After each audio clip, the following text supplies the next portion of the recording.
O Evangelho nos conta que perto do lugar em que Jesus foi crucificado havia um jardim, um lugar florido, bonito, bem cuidado, e um túmulo escavado na rocha. Tá vendo? Isso é uma montanha, uma rocha. Um túmulo escavado. Naquela época, os defuntos não eram cobertos de terra. Vou te contar como fizeram com Jesus, que era o costume, então, para sepultamento das pessoas. O corpo de Jesus foi retirado da cruz antes que o sol se pusesse naquela sexta-feira à tarde, porque depois da sua morte, o sol voltou a brilhar. Então, José de Arimateia foi para Pilatos e pediu o cadáver de Jesus. E nos diz a palavra que Pilatos ficou admirado que ele já estivesse morto, porque geralmente um crucificado ficava agonizando dias ali, num espetáculo horrendo, aterrorizante. E Pilatos pediu para o centurião se certificar se Jesus realmente tinha morrido, que aí ele entregaria o cadáver para José de Arimateia. E foi um soldado romano lá e enfiou a lança no lado de Jesus e saiu sangue e água. Já expliquei que o sangue é a expiação, pagamento da dívida, e a água é a purificação. Então, tiraram o corpo de Jesus da cruz e estavam ali José de Arimateia e Nicodemos. E eles lavaram o cadáver que estava ainda todo manchado de sangue, tinto de vermelho. E lavaram com aquela mistura perfumada de mirra e aloés. E depois enfaixaram o corpo dele, envolvendo com lençóis, cobriram todo o corpo. E amarraram as pontas dos lençóis. E na cabeça, enrolaram um lenço e enfaixaram a cabeça dele e deram um nó. Era assim que eles faziam. Aí banhavam aquelas ataduras, né? Banhavam com aquele perfume e levavam o falecido para um sepulcro. Geralmente eram cavernas naturais ou cavernas especialmente preparadas para isso, cavernas escavadas na rocha. E no caso de Jesus, ele não tinha nenhum túmulo para ser sepultado. O túmulo pertencia a José de Arimateia, que era um homem rico. José de Arimateia tinha mandado escavar o túmulo para ele mesmo, para o dia que ele morresse. Mas quando ele viu aquele nazareno morto, que não tinha nenhuma vaga no cemitério, José de Arimateia, compadecido, e sendo ele, em secreto, discípulo de Jesus, ele deu o túmulo que havia preparado para si mesmo, ele deu para Jesus.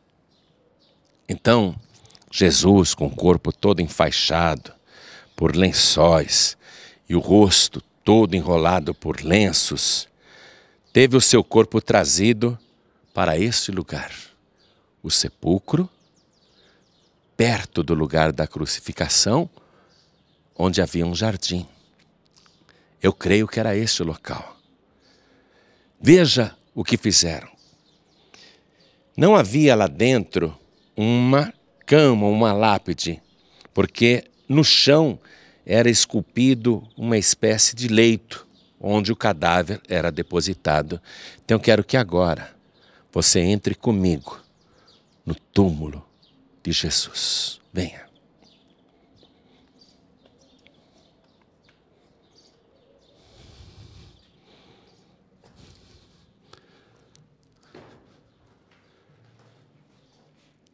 Veja como é. Aqui nós vamos ter um eco. Veja. Escavado na rocha, com um leito esculpido no chão. Aqui foi colocado o cadáver de Jesus.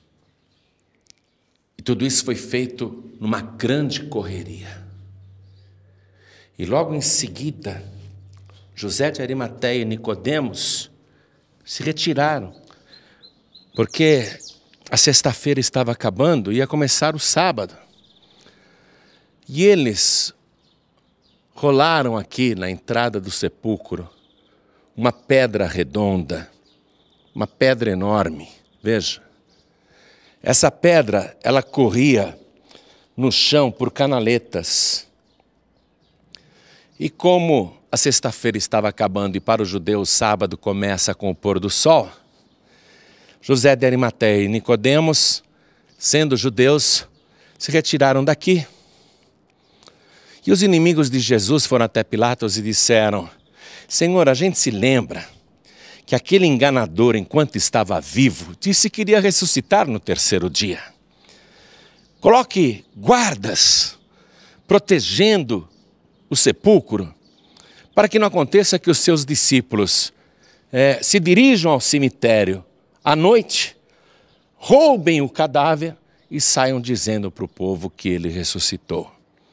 Aí o Pilatos, que já estava cansado daquela história, disse: a guarda está aí, podem levar. E eles colocaram aqui 2 guardas, um de cada lado.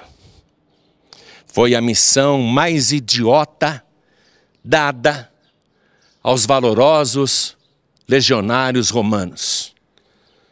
Soldados fortes, armados, para guardar um defunto.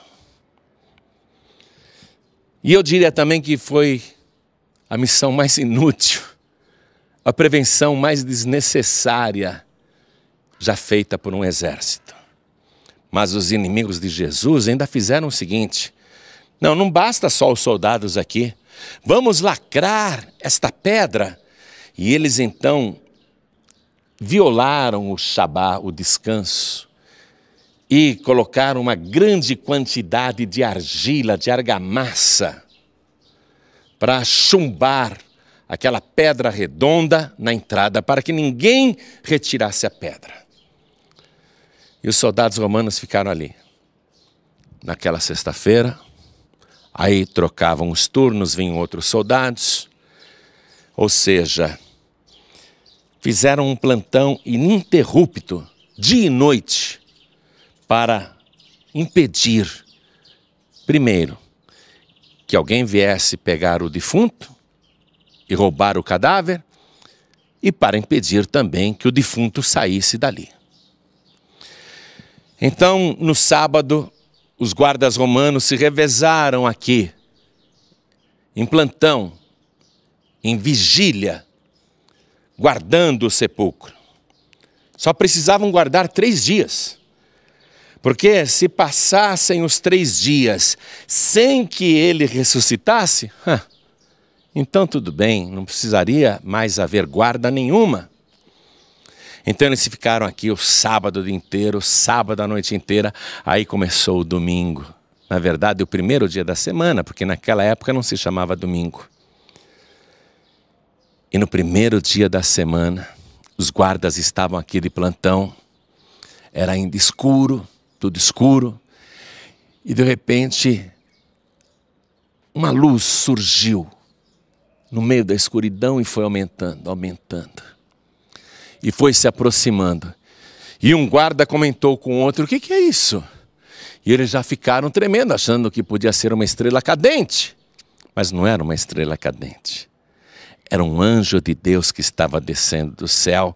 E o Evangelho diz que o seu aspecto era como de um relâmpago, brilhante. E ele desceu e os guardas ficaram apavorados. Aí aquele anjo tocou na pedra e a pedra começou a se mover sozinha. E os guardas, contemplando tudo isso, ficaram aterrorizados. E o anjo sentou-se sobre a pedra e aconteceu um terremoto. Abalou tudo isso, tremeu tudo. Os guardas ficaram como mortos. E um clarão saiu da sepultura. Um clarão muito forte. Os guardas foram testemunhas. E aquele que tinha sido morto na sexta-feira, ele sai desta sepultura. Foi algo mais ou menos assim, ó.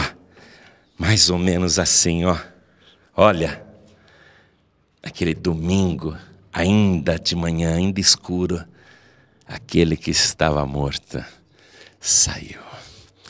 O anjo reverenciou e os guardas se recuperaram e saíram correndo desesperados e foram contar para os inimigos de Jesus: olha, a gente estava de plantão ali e aconteceu assim, assim, assim. Ao invés do sumo sacerdote Caifás dizer: puxa, então, realmente ele era o Messias, realmente ele é o Filho de Deus, realmente ele ressuscitou. Ao invés de Caifás correr para o cemitério e se ajoelhar diante de Jesus, ele reuniu o sinédrio, a mais alta corte de Israel, a mesma que condenou Jesus, e eles fizeram uma coleta, uma vaquinha ali entre eles, uma oferta generosa. Juntaram muito dinheiro e deram para os 2 guardas romanos: não contem nada para ninguém. Digam que enquanto vocês dormiam, os discípulos vieram e roubaram o cadáver. E os guardas, recebendo o dinheiro, divulgaram essa falsa história, que os judeus acreditam nela até hoje. Ou seja, muito dinheiro foi dado para patrocinar a mentira. E até hoje muito dinheiro é gasto para se divulgar esta falsa notícia. Mas nós estamos aqui para dizer a você e mostrar a você que entramos nesse sepulcro. Lá não tem restos mortais. Lá não há nenhuma célula, nada. Porque aquele que estava morto ressuscitou. Tem nas mãos as chaves da morte e do inferno e está vivo pelos séculos dos séculos. Amém.